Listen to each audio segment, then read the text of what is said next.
Erev Tov. Donc le thème qu'on va essayer d'aborder ensemble ce soir est consacré aux rêves. Aux rêves et leur interprétation. Alors je vous rassure tout de suite, je ferai des consultations tout de suite après en tant qu'oniromancien, n'est-ce pas? Les oniromanciens, je ne sais pas s'il en existe aujourd'hui, en tout cas à l'époque du Talmud, ils existaient. C'est ceux qui sont ce qu'on appellerait les décrypteurs, les décodeurs de rêves. Alors pourquoi ce thème, pourquoi cette semaine? On est donc dans des parachutes, on est dans des textes de la Torah dans lesquels le rêve va émerger. En effet, la Torah nous relate donc dans cette paracha la rencontre que Joseph va avoir avec ses frères et dans laquelle Yosef leur rapporte donc Hine achalom azeh ashachalamti, voici les rêves que j'ai rêvés. D'accord, c'est intéressant de voir qu'il parle de rêves qu'il a rêvés. Et donc, il décrit un certain nombre de rêves dans lesquels ses frères vont avoir une lecture qu'on appellerait aujourd'hui à charge, dans lequel ils ont l'impression qu'il est en train de dire qu'il va prendre un jour le pouvoir. Donc, je les cite très rapidement. Dans un de ses rêves, il y a un certain nombre de gerbes qui sont là, et la gerbe qui lui appartient, celle qui est censée le représenter, eh bien, est au centre, et les autres gerbes, toutes les gerbes appartenant à ses frères se prosternent devant sa gerbe, point. Et puis le lendemain, il y a donc des étoiles, le soleil et la lune, et lui de nouveau, eh bien, est là, et tout le monde se prosterne devant lui. Et les frères donc vont dire, il semblerait que Joseph, ait une envie de pouvoir et qu'il est en train de nous faire passer le message qu'il va être un jour au centre de l'histoire. Et à partir de là, tout le processus qui va nous amener à nous retrouver en Égypte se met en place. C'est un sujet en tant que tel. En tout cas, on a ici donc une histoire de rêve. Et on va voir dans les semaines qui suivent que Joseph, qui suite à cela va se retrouver donc en Égypte, vendu par ses frères, se retrouvera un moment donc en prison, après avoir été faussement accusé d'une tentative de viol sur la femme de Potiphar. Et là-bas, il se retrouve donc avec des codétenus qui lui racontent leurs rêves, que Yosef va interpréter. Et suite à cela, les interprétations se réalisent. L'un d'entre eux est condamné à mort, l'autre va sortir de prison. Yosef lui dit « Rappelle-toi de moi et essaye d'intervenir pour me libérer, car je suis injustement condamné. » L'autre l'oublie, et puis un beau jour, le pharaon va rêver. Le pharaon cherche à comprendre le sens de ses rêves qu'il fait. Personne n'arrive à lui donner une explication satisfaisante, c'est-à-dire dans laquelle il se retrouve. Et à ce moment-là, eh bien, quelqu'un arrive et dit « Je me rappelle, en prison, il y avait quelqu'un qui a su m'interpréter les rêves. » Joseph sort de prison, se retrouve devant le pharaon, lui interprète les rêves, et suite à cela, Yosef eh bien, va devenir vice-roi d'Égypte. Alors, je vous ai résumé ça vite fait, bien fait. Enfin, bien fait, je ne sais pas, vite fait, c'est sûr. Ce qui est sûr, c'est qu'on a ici quand même des textes dans lesquels on nous parle de rêves. Évidemment, la question, elle est de savoir qu'est-ce qu'est le rêve dans le texte. Qu'est-ce qu'il veut dire? Qu'est-ce qu'il représente?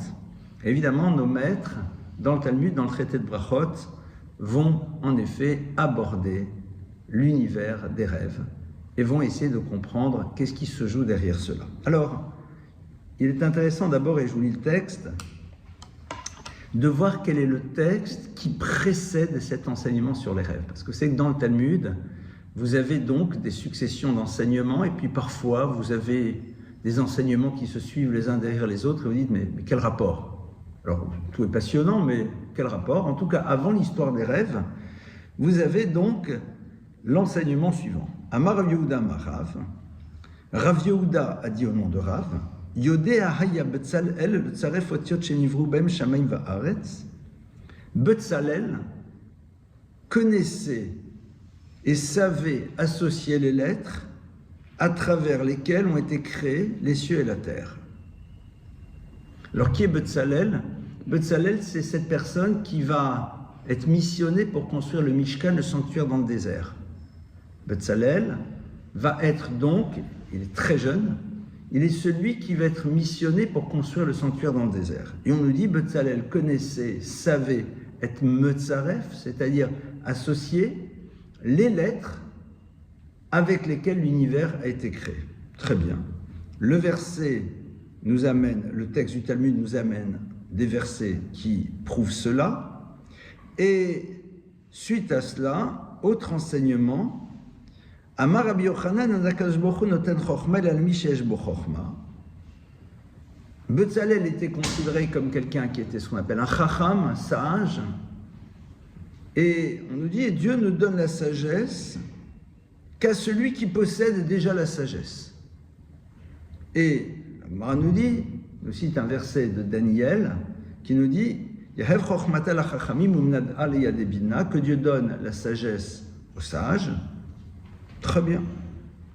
Et donc, le texte se termine avec cela. Et puis là, on arrive tout de suite avec Amar Rafrizda vient et il dit un rêve non interprété est à l'image d'une lettre que l'on a envoyée, que l'on n'a pas décachetée. Alors, on va rentrer tout de suite dans cet enseignement, mais il faudrait peut-être en amont essayer de comprendre c'est quoi ce texte qui précède tous les enseignements qui vont suivre, qui vont avoir trait au rêve. Alors, je vous propose une piste de réflexion par rapport à cela. On va tout d'abord s'arrêter sur la personnalité de Betzalel. Betzalel veut dire Betzel Kel, à l'ombre de Dieu. Il est celui qui est à l'ombre de Dieu, traduction, lorsque Moïse lui dit de construire le sanctuaire, il lui parle d'abord de la construction des éléments qui seront à l'intérieur et puis après seulement de la structure. Betzalel arrive et dit, je sais pas, chez nous on construit d'abord la maison et puis après on met les meubles. Et Moshe lui dit, waouh, Betzel Kel Haïta, tu étais sans doute à l'ombre de Dieu puisque c'est en effet comme ça que Dieu m'avait dit. Très bien. Ce texte en tant que tel mériterait d'être développé. Ce qui est intéressant, c'est que ce qu'il caractérise, c'est la liberté qu'il s'est donnée de pouvoir à un moment questionner Moshe par rapport à ce qu'il lui disait. Il s'est donné cette liberté. Moshe dit, Betzel Kel, tu étais à l'ombre de Dieu. C'est quoi être à l'ombre? Être à l'ombre, c'est tout simplement être dans un rapport de proximité, mais à l'ombre de Dieu, ça veut dire quoi? Parce que si vous parlez d'ombre, c'est qu'il y a nécessairement une réalité corporelle qui est présente, qui peut faire de l'ombre. Or, un des éléments fondamentaux par rapport au divin, c'est que justement, il ne s'inscrit d'aucune manière dans quelque chose qui est du domaine de la corporalité, même si à un moment le texte nous parle de la main de Dieu, du bras de Dieu, mais c'est beaucoup plus des métaphores pour nous permettre d'appréhender un concept. En tout cas, on nous dit qu'il est à l'ombre de Dieu. Donc déjà, on ne comprend pas très bien. Et on nous dit la chose suivante. On nous dit qu'il savait associer les lettres à travers lesquelles l'univers a été créé. C'est quoi au fond? Alors, on va dire que ici les lettres représenteraient donc l'ADN de l'univers, les briques de l'univers, et que Betzalel savait en quoi les lettres pouvaient véhiculer, je vais dire un mot qui me dérange, mais je le dis quand même, des énergies, qui allaient être à l'origine de la création de l'univers, ce qui est une hérésie au fond de le dire de cette manière, parce que l'univers, c'est justement l'émergence de la matière, et donc à partir de cela, de l'énergie. Donc dire qu'il y a déjà des lettres qui possèdent une énergie alors que l'univers n'existe pas, est une hérésie. On est bien d'accord. Mais on va le dire comme ça, parce qu'on ne va pas faire une étude de Kabbale ce soir. Donc c'est pour ça que c'est ça les mots que j'utilise, d'accord? En tout état de cause, Betzalel savait comprendre ce qui pouvait être à l'origine de tout. Et on va essayer de voir quel est le rapport avec le rêve dans quelques instants. Je vous dis tout de suite, c'est comme dans toute étude, au début on a l'impression qu'on ne va pas du tout vers le sujet, on y arrive tranquillement. Et on nous dit quelque chose par contre de beaucoup plus curieux après. On nous dit, et tu sais que Betzalel c'est un chacham, c'est un sage, et d'ailleurs sache que Dieu donne de la sagesse à ceux qui sont sages. Non mais la sagesse primordiale, elle vient d'où alors? Dieu donne la sagesse, super, donc c'est Dieu. Non mais à ceux qui sont déjà sages, mais cette sagesse primordiale, elle vient d'où? Et tout de suite après, on vous ouvre l'univers du rêve. Alors, comme je vous dis, je vous ouvre une piste. Je ne dis pas que ceci veut dire cela, c'est un point de départ d'une réflexion qu'on va avoir. La Gemara est en train ici de nous parler de quelque chose qui est le lieu du lien entre l'être créé et le créateur, qui s'incarne à travers quelque chose qui s'appelle le sanctuaire. Rappelons-nous que le sanctuaire, ce n'est pas le lieu de la rencontre par excellence, parce que le verset nous dit là où tu rappelleras mon nom, dit Dieu, je viendrai, je te bénirai. Leit atar de l'opanoïminé, il n'y a pas un lieu de l'univers dans lequel Dieu n'est pas présent. Il est memalé kolalmim, il est mesavev kolalmim, il remplit les univers et en même temps il est dans la totalité de l'univers, donc dans quelque chose de totalement paradoxal, il est à l'intérieur et à l'extérieur. Et même là c'est difficile parce qu'à l'extérieur ça voudrait dire qu'il y a un cadre. En tout état de cause, c'est ça les termes qui sont utilisés. Et en même temps tu me parles d'un lieu qui est le sanctuaire qui va préfigurer le Beth Amikdash, le temple. Au fond, le sanctuaire, c'est quoi? C'est un lieu dans lequel tu as un certain nombre, pardonnez-moi, d'éléments extrêmement physiques et palpables, mais qui sont là comme étant le support qui te permet d'appréhender la présence du divin dans les différentes facettes de ton existence. Je ne vais pas rentrer dans les détails, ça on en parlera quand on arrivera au texte qui nous parle de la construction du sanctuaire. Et Betzalel, il est celui qui au fond est là pour mettre en place un univers dans lequel il y a une réalité physique, mais qui n'a de sens que dans la mesure où elle nous permet d'appréhender quelque chose qui va bien au-delà de la réalité physique des choses. En deux mots, le concret qui m'amène au concept, qui lui-même me permet d'appréhender quelque chose qui me dépasse, a priori. Très bien. Comment est-ce qu'on arrive à ça? À travers ce que tu peux acquérir sans Dieu. Alors sans Dieu, ça ne veut pas dire grand-chose, parce que si Dieu se retire, l'existant n'est plus. La source d'énergie n'étant plus, donc l'existant n'est plus. Quand je veux dire sans Dieu, c'est-à-dire quelque chose qui t'appartient pleinement et dans laquelle Dieu n'est là que pour te donner l'énergie qui te permet de mettre en place cette chose qui t'appartiendra complètement. C'est quoi? Reshit Chochma Yirat Hashem. Il y a marqué le préambule, les prémices de la sagesse sont Yirat Hashem, ce que l'on traduit très imparfaitement en français par la crainte de Dieu, mais que je traduirai plus par la conscience du divin. La seule chose qui nous appartient, c'est cette liberté de voir ou de ne pas voir la présence du divin dans l'univers. Et donc à partir de cela, de penser notre vie fonction de cet état de conscience. Ça, c'est ce qui nous appartient. Je peux être dans le refus de l'inscrire à l'intérieur de ma vie, ce qui ne veut pas dire pour autant qu'il n'existe pas, parce que le déni d'une réalité ne fait jamais disparaître. Qu'on le veuille ou pas. À partir de là, on va rentrer dans l'univers des rêves. Qu'est-ce qui va se passer au fond? On est ici dans un texte qui pose déjà l'idée d'une connexion qui existe entre différents univers et qui va passer à travers quelque chose qui est une réalité concrète, mais qui n'a sa raison d'être que pour pouvoir nous permettre d'appréhender quelque chose qui va bien au-delà de nous. Mais pour aborder les rêves, il faut d'abord que tu saches si oui ou non tu penses qu'il y a quelque chose qui se joue à l'intérieur du rêve et qui est connecté au créateur de l'univers. Sinon, on va vers la psychanalyse immédiatement. Et d'ailleurs, le Talmud va en parler. Évidemment, il va parler en effet de cette lecture possible du rêve qui passe à travers l'univers de l'inconscient. On va en parler. Mais en point d'entrée, et c'est exactement ce que Rav Frizal dit. Rav Frizal dit, sache une chose. Chalma de lo meishar kegarta de lo meikre. Un rêve que tu n'as pas cherché à interpréter est à l'image d'une lettre que tu as reçue que tu as décidé de ne pas ouvrir. Traduction, tu possèdes cette liberté de voir dans le rêve ou non quelque chose qui est du domaine du divin et qui s'adresse à toi. Parce que la lettre, tu peux la laisser poser. Tu peux la poser sur le guéridon, ne jamais l'ouvrir. Tu as cette liberté.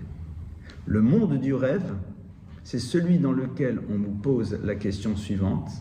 Es-tu prêt à voir dans l'univers qui t'entoure la présence du divin à travers une forme, je fais attention parce que c'est le point de départ de tous les gourous, donc j'utilise le mot un message, d'accord, mais relativisez, je vous en supplie, quelque chose qui est là ou pas.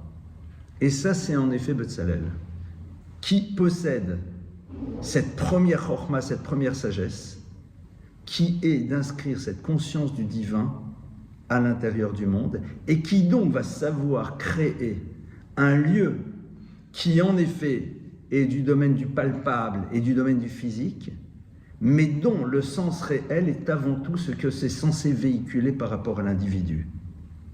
Et que l'objet en tant que tel n'a de sens que dans la mesure où il est là comme support de quelque chose qui est du domaine du spirituel, mais comme tu es dans une réalité matérielle, il faut que ça s'incarne là-dedans.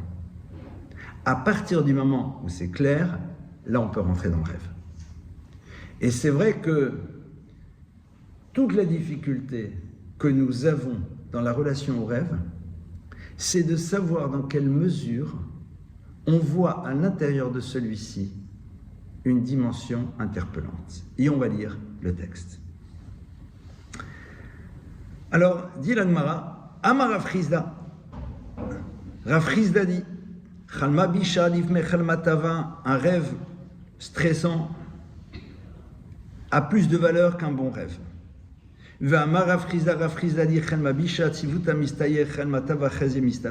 il dit, il faut savoir que un rêve négatif, le stress qu'il génère fait disparaître la dimension négative du rêve. Tout d'abord, arrêtons-nous déjà sur le personnage qui nous parle de ça. C'est un des maîtres du Talmud qui s'appelle Rav Chizda. Alors, évidemment, le nom veut dire quelque chose aussi. Chizda vient de la racine chesed. Chesed, c'est quoi? C'est le monde dans lequel nous sommes censés vivre.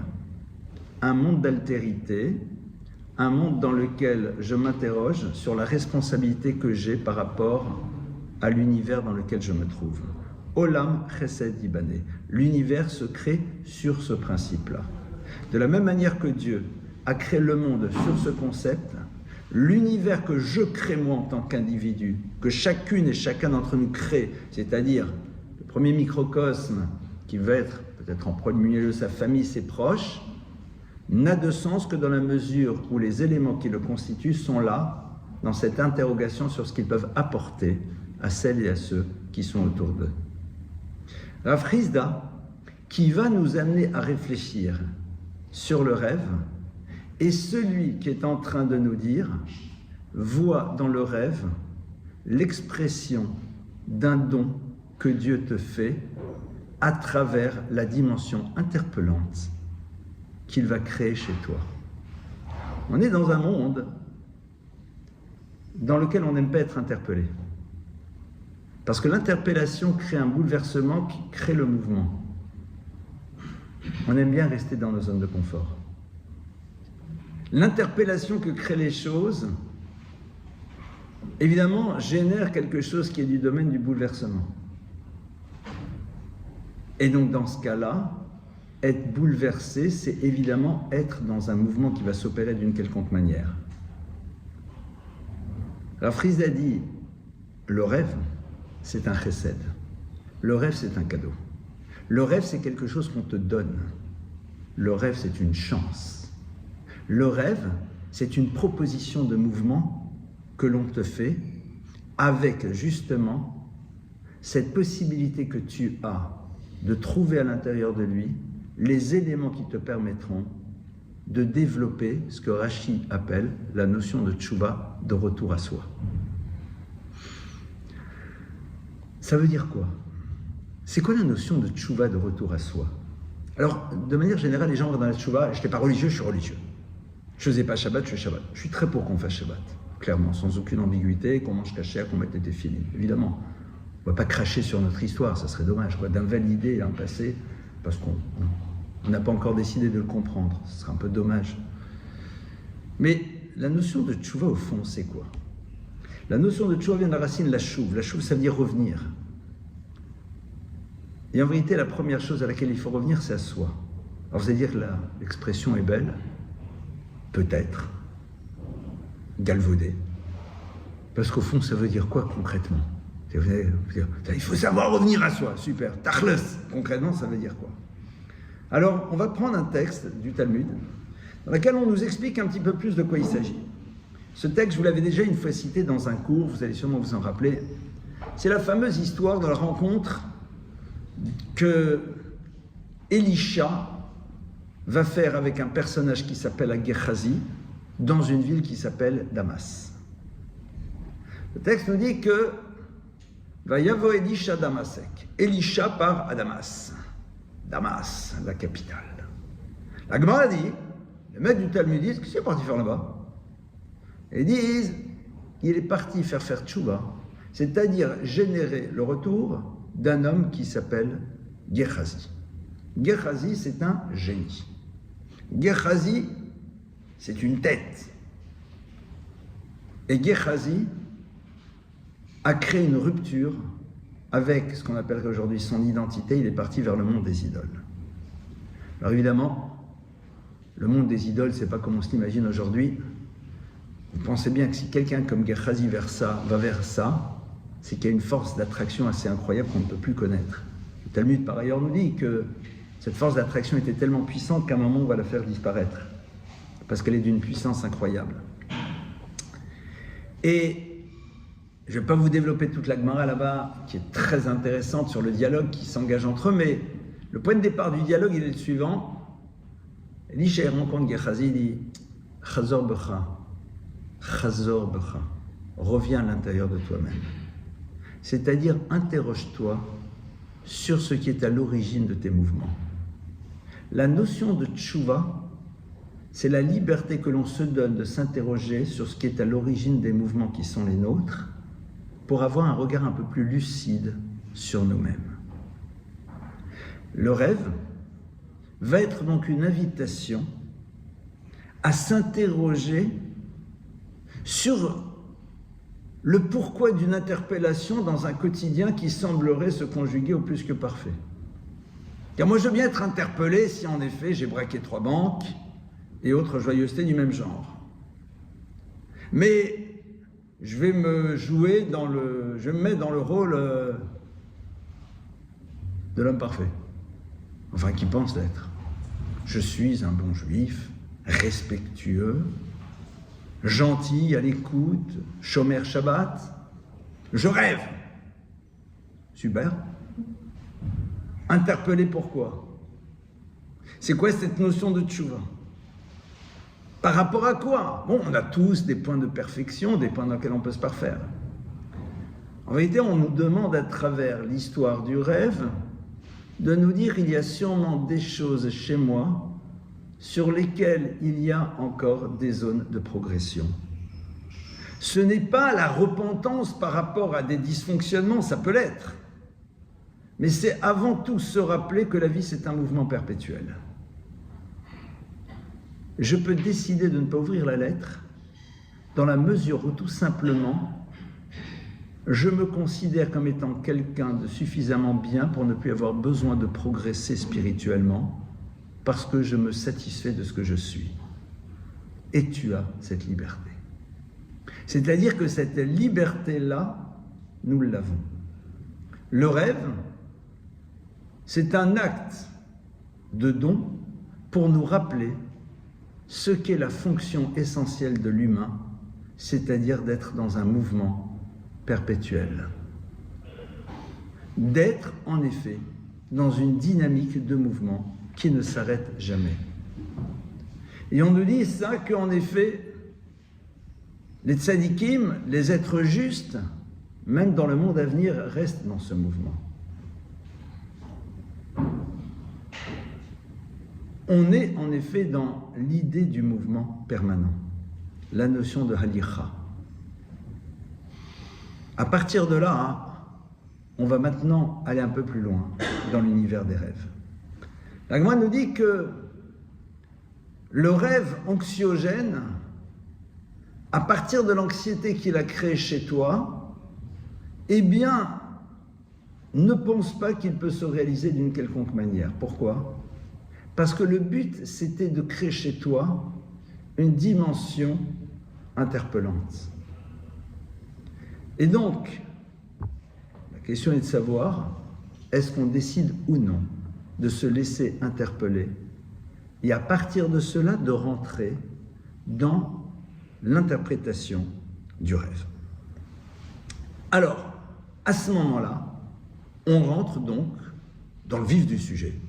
C'est-à-dire, le rêve a eu lieu, il a une fonction interpellante, il est là pour me renvoyer à la dimension du mouvement, donc c'est un cadeau qui m'est offert, à moi de savoir si j'ai envie de m'en saisir, mais maintenant je fais quoi avec? Alors déjà le fait de me dire, tiens, il y a quelque chose qu'on est en train de me dire, à moi de savoir m'en saisir, c'est déjà génial. Et en effet, le Talmud va nous dire que le rêve, c'est 1/60e de la prophétie. De la même manière que le sommeil, c'est 1/60e de la mort. Ça veut dire que le rêve, c'est quelque chose qui est là. Et la prophétie, c'est quoi? La prophétie, c'est avant tout te raconter une histoire sur laquelle tu peux intervenir. Parce que les prophètes du peuple d'Israël ne racontent pas une histoire qui va avoir une dimension déterministe. Ils t'annoncent un monde des possibles qui va dépendre du mouvement qui va être le tien. Regardez toutes les prophéties. Ils disent, voilà ce qui va se passer, dans la mesure où, en effet, il n'y a pas de mouvement de ta part. Dans la mesure où, en effet, tu restes immobile. Donc, au fond, il y a ici l'idée de tu dois et tu peux et tu dois être dans un mouvement. Mais, première règle, dit la Gemara, Amar Rabbi Yochanan Mishum Rabbi Shimon ben Yochai Kshem she'efshar lebarbelote ve'en kach efshar lachalom beledvarim betelim. Première chose, sache que de la même manière qu'il ne peut y avoir de blé sans qu'il y ait à un moment une écorce non mangeable, vous appellerez la chaume, la paille, ce que vous voulez, de la même manière, il ne peut y avoir de rêve, belodvarim betelim, sans éléments qui n'ont aucun sens. Traduit de manière différente, ne commence pas à vouloir analyser le rêve dans tous ses détails. Sache qu'il y a dans le rêve de toute façon des choses qui n'ont aucun sens. Pourquoi? Pourquoi au fond, dans le rêve, il y aurait des choses qui n'ont aucun sens? Parce que c'est à toi de décider c'est quoi ces choses qui ne veulent rien dire. En deux mots, la liberté que l'on te donne de pouvoir découvrir dans le rêve un élément qui te permet d'être dans un mouvement, elle t'est offerte. Traduit de manière différente, interroge-toi sur la raison pour laquelle tu as décidé que cette partie ne voulait rien dire. C'est passionnant. Pourquoi au fond j'ai décidé que dans cette partie elle ne voulait rien dire? La Gemara elle continue. La Gemara continue et on va donc aller sur la page d'après et là je vais sauter plein de choses parce que sinon on en a jusqu'à plus que demain matin. Il y a 2-3 pages et là je vous ai même pas analysé une demi-ligne, d'accord?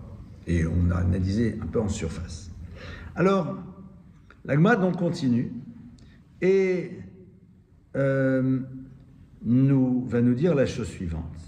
La Gemara va continuer et va commencer maintenant à nous dire la chose suivante.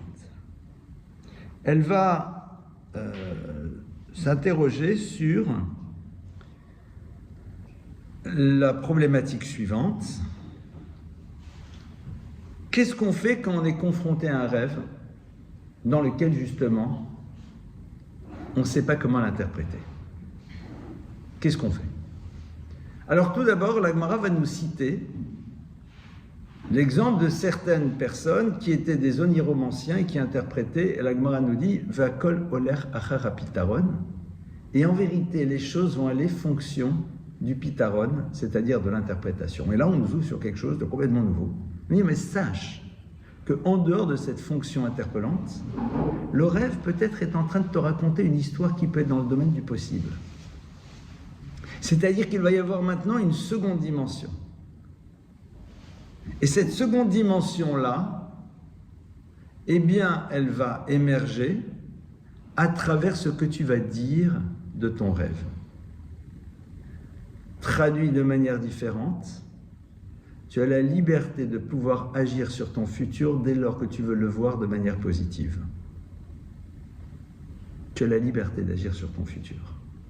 Et donc, va voir, dit la Gemara, quelqu'un qui t'aime bien et qui va, à travers les mots qu'il va prononcer, induire quelque chose de positif.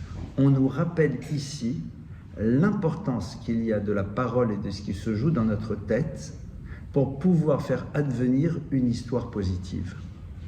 Et on est complètement connecté au début. C'est-à-dire qu'en vérité, qu'est-ce qu'on a vu au début? Yodea, ya Betzalel tzaref et haotiyot shenivru bo hashamim vaaretz. Yodea, Betzalel savait comment associer les lettres à travers lesquelles on est dans une création. Sache que les mots que tu prononces, l'interprétation que tu vas dire, va être créatrice d'une réalité et que tu peux en effet intervenir. Il y a quelque chose qui t'appartient là-dedans. Alors on dit, mais celui qui est là un peu désarçonné, alors on dit, donc on soit très clair, à ce moment-là, qu'est-ce qu'il doit faire? Au moment où les prêtres sont en train de bénir le peuple, il doit à ce moment-là exprimer une prière dans laquelle il demande à ce que tous les rêves qu'il fait ne soient que symboles de choses positives.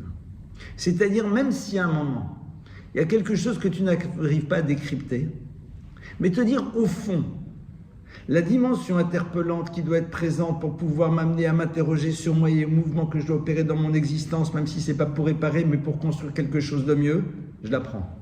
Il y a maintenant peut-être aussi quelque chose d'autre qu'on est en train de m'ouvrir à travers ce rêve. Pourquoi?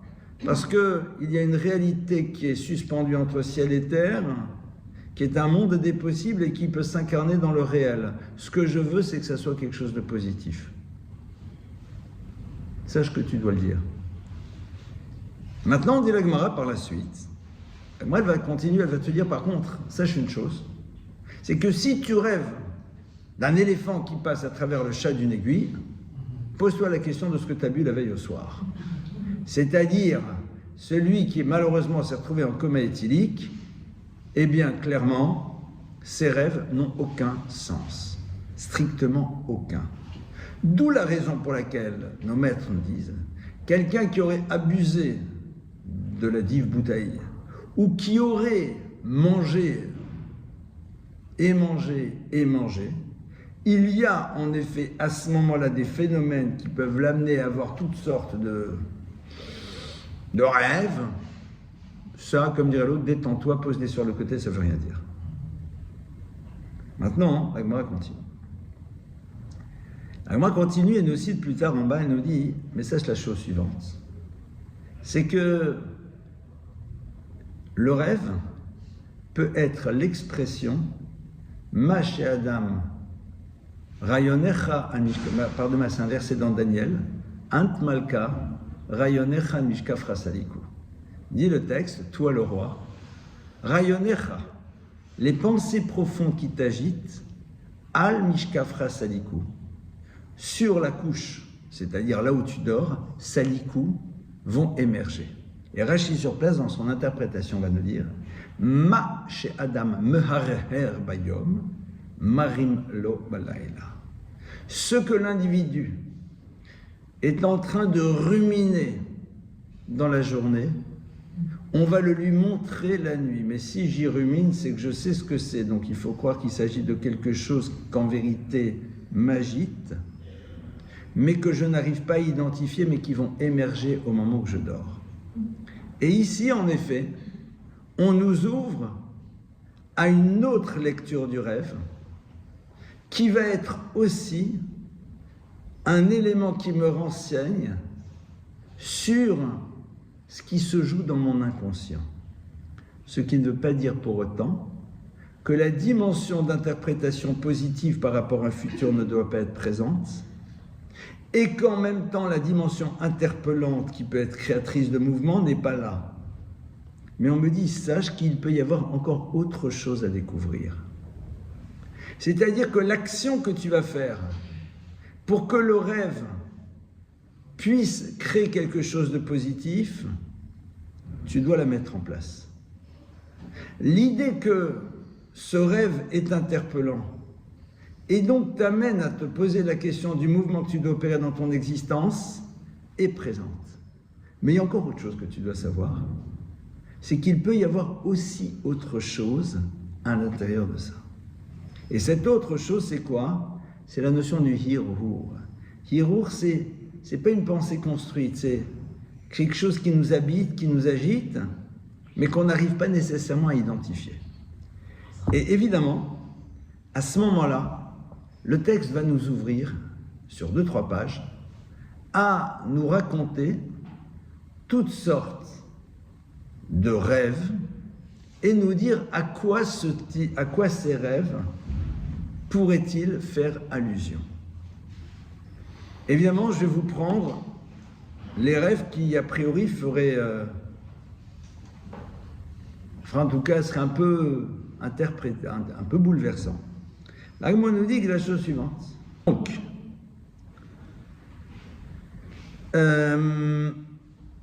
alors, celui qui met les téphilines dans un rêve, eh bien, doit espérer à une grandeur, et on apporte un verset, etc., etc.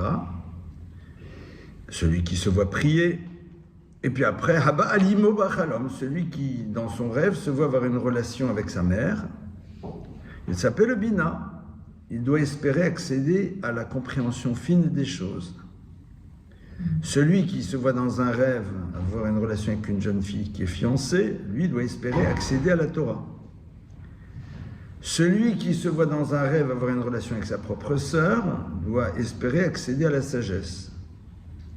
Celui qui se voit dans un rêve avoir une relation avec une femme mariée mais qui n'est pas la sienne, Muftach lo shehu ben olam haba, il est sûr d'avoir droit au monde futur. Alors, évidemment, mettez-vous là-bas, ce sera plus simple là-bas. Alors, évidemment, c'est un peu surprenant quand même. On est d'accord? Alors, l'Agma nous précise une chose. L'Agma nous dit, Vehu, évidemment, de l'oyadale, velo irerbe meurta. Il ne faut pas qu'il la connaisse et qu'il n'y ait jamais rien qui l'ait agité dans le regard qu'il aurait pu porter sur elle. C'est-à-dire qu'évidemment, si c'est sa voisine qui regarde d'un air un peu bizarre depuis quelque temps, c'est pas du tout le monde futur qui l'attend. Clairement. Qu'est-ce qu'on est en train de nous dire ici? On est en train de nous dire ici la chose suivante, c'est que la lecture que tu peux avoir de choses surprenantes ne sera pas peut-être celle que tu aurais pu imaginer. Ça veut dire que, je ne vais pas rentrer maintenant dans le sens de tous ces textes, celui qui rêve de voir un serpent, d'autres choses et tout, mais que, évidemment, il y a à l'intérieur du rêve quelque chose qui peut être du domaine d'un message qu'on est en train de nous dire, et à nous de savoir décrypter le message qu'on est en train de nous transmettre. Et que le danger serait d'avoir une lecture qui pourrait être terriblement réductrice des rêves que l'on puisse faire. Pourquoi c'est important de le savoir? Parce que lorsque l'on fait un rêve, on peut avoir tendance à y voir quelque chose qui va parfois nous tirer vers le bas. Car on est des spécialistes de ça. Et l'Agma te dit, fais attention. Fais attention parce que tu pourrais à ce moment-là avoir une lecture des choses qui en effet ne te permettrait pas de progresser. Je ferme ce texte, je ferme cette parenthèse et on va revenir maintenant sur la notion du rêve. Je parle du rêve depuis tout à l'heure, mais je n'ai pas encore cité le mot qui désigne le rêve. C'est quoi un rêve en hébreu? Alors j'ai l'habitude de répondre moi-même. Donc le rêve en hébreu se dit chalom. Chalom, vous savez que l'hébreu a ceci de particulier, c'est que les lettres qui constituent un mot peuvent être organisées de manière différente pour pouvoir être créateurs d'autres mots. Et donc évidemment, on va essayer de voir qu'est-ce qui se joue avec les lettres du mot chalom. Tout d'abord, arrêtons-nous juste sur ces trois lettres, chet, lamed, mem. La lettre chet a une valeur numérique de 8.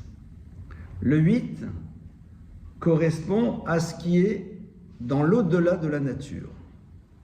On est dans un monde qui est construit sur le 7. Lorsque l'on touche à la notion du 8, on s'inscrit dans quelque chose qui est au-delà des contingences de la nature. La lettre lamed nous renvoie, à travers sa graphie et sa prononciation, à l'idée de ce que j'apprends, la notion de l'apprentissage.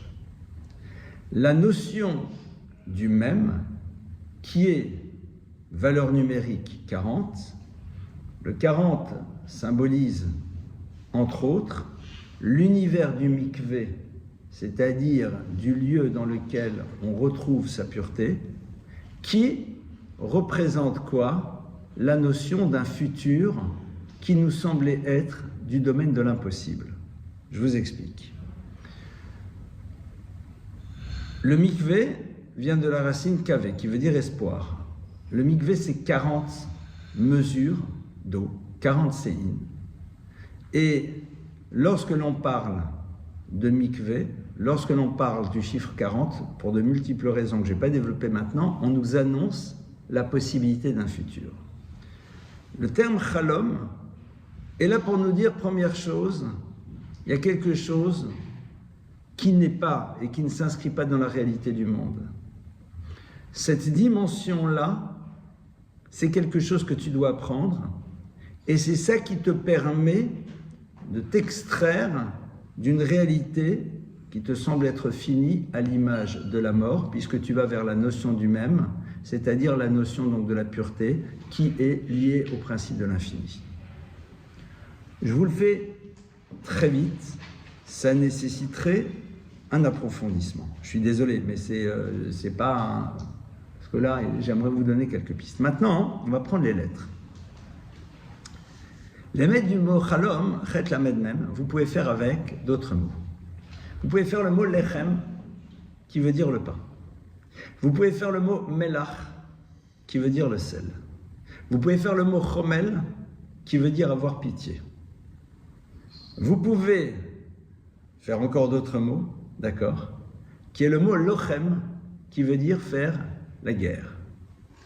Donc, on est d'accord qu'on a ici un certain nombre de mots, et je vais juste ouvrir avec vous 2-3 pistes. D'accord? Juste un point de départ.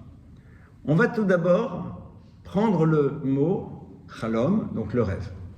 Le rêve, donc on a vu, c'est quelque chose qui nous arrive, qui est donc cette jonction entre ciel et terre, et donc nous avons après le lechem. Le lechem, le pain, c'est quoi?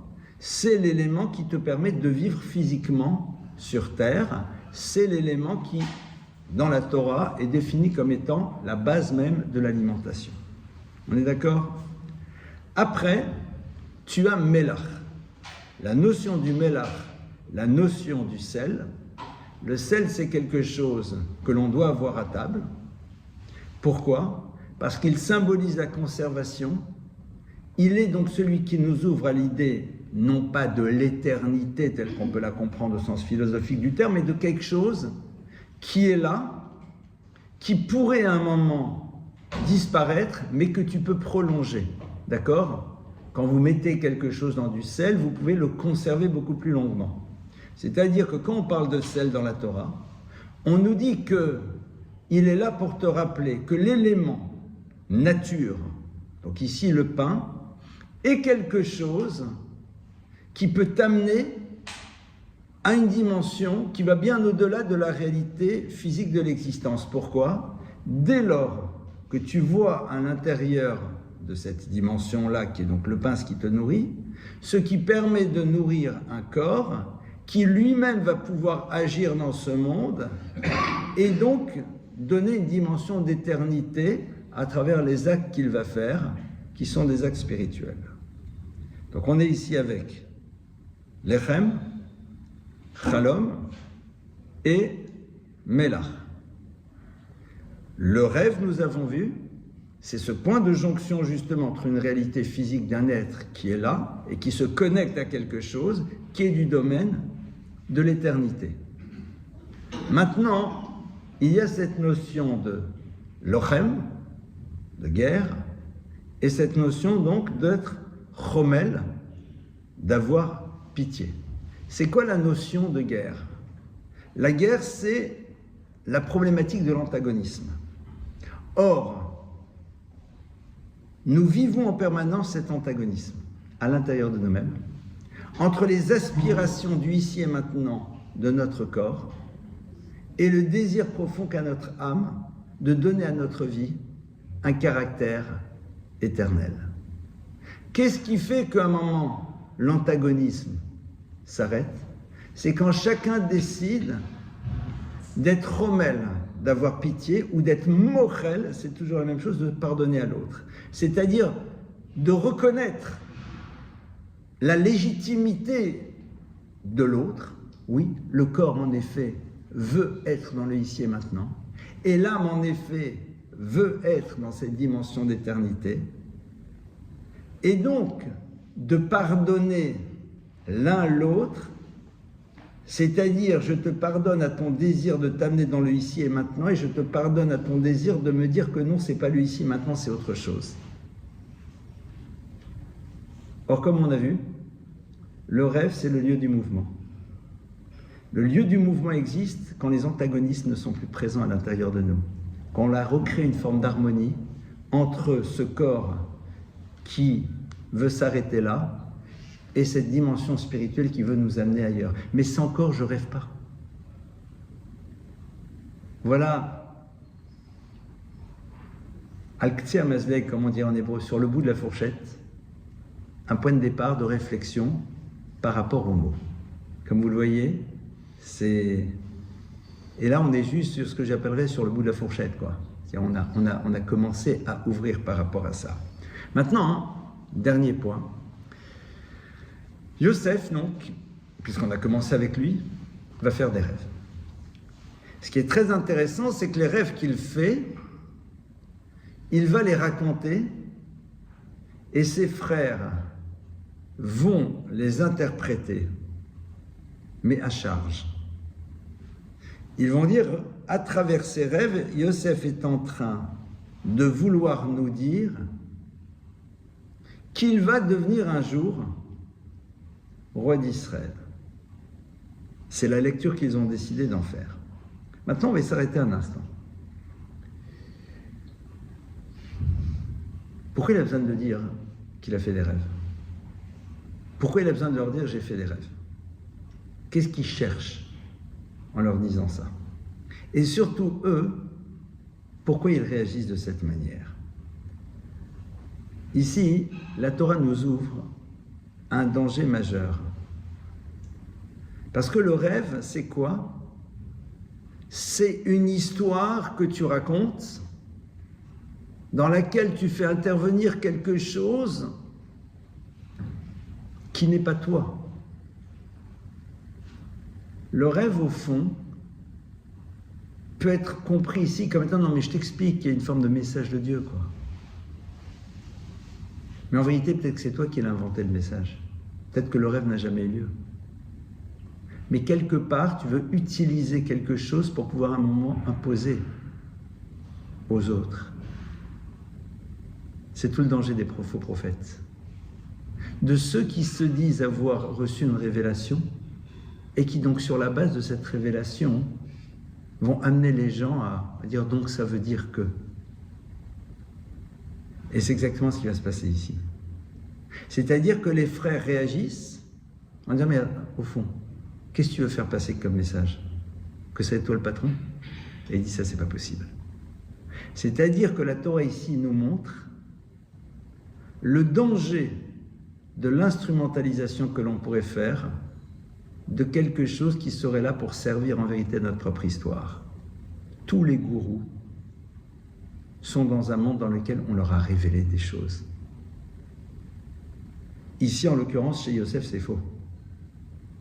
Mais on en voit les dommages et les catastrophes. Maintenant, quand Yosef va se retrouver après en prison, etc., et qu'il va se retrouver dans l'interprétation des rêves du pharaon, il va dire une phrase géniale. Enfin, on va lui dire, j'ai entendu que tu savais interpréter les rêves. Et Yosef va dire la chose suivante, Halol Elohim Pitronim, celui véritablement qui connaît le sens réel des rêves, c'est le créateur de l'univers. Et quelque part, moi en tant qu'individu, si Dieu ne m'ouvre pas à la compréhension réelle des choses, je peux passer complètement à côté de l'histoire. C'est-à-dire que Yosef nous montre comment on peut, au fond aussi, induire une lecture qui va dans le sens de ce qui nous intéresse. Et au fond, ô combien parfois, on peut décider de voir, donc dans le rêve ou dans l'événement, parce qu'on ne va pas s'arrêter maintenant au rêve, on va ouvrir vers les événements de la vie, quelque chose que l'on va utiliser parce qu'au fond, la lecture qu'on va en faire nous intéresse. Et ça, je laisse ça à votre réflexion. C'est-à-dire qu'on a parlé du rêve, mais derrière ça, on a parlé de tout ce qui peut se passer sur lequel on n'a pas de maîtrise, mais que l'on voit arriver. J'ai rencontré, il m'a dit, il m'a pas dit, etc. Enfin voilà, des choses sur lesquelles on n'a pas la maîtrise. Qu'on dit, non mais ça veut dire que. Ça veut dire que.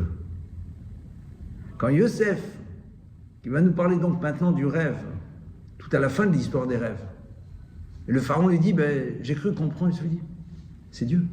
Traduction. Je sais très bien où se situerait le danger d'avoir une lecture qui irait dans le sens de ce qui m'intéresse. Et donc, évidemment, ça nous amène à être extrêmement vigilants dans l'interprétation que l'on va faire de tout ce qui peut s'apparenter à un rêve. Et de se dire, mais au fond, est-ce que l'interprétation que l'on fait des choses n'est pas là pour servir quelque chose qui est déjà présent à l'intérieur de nous?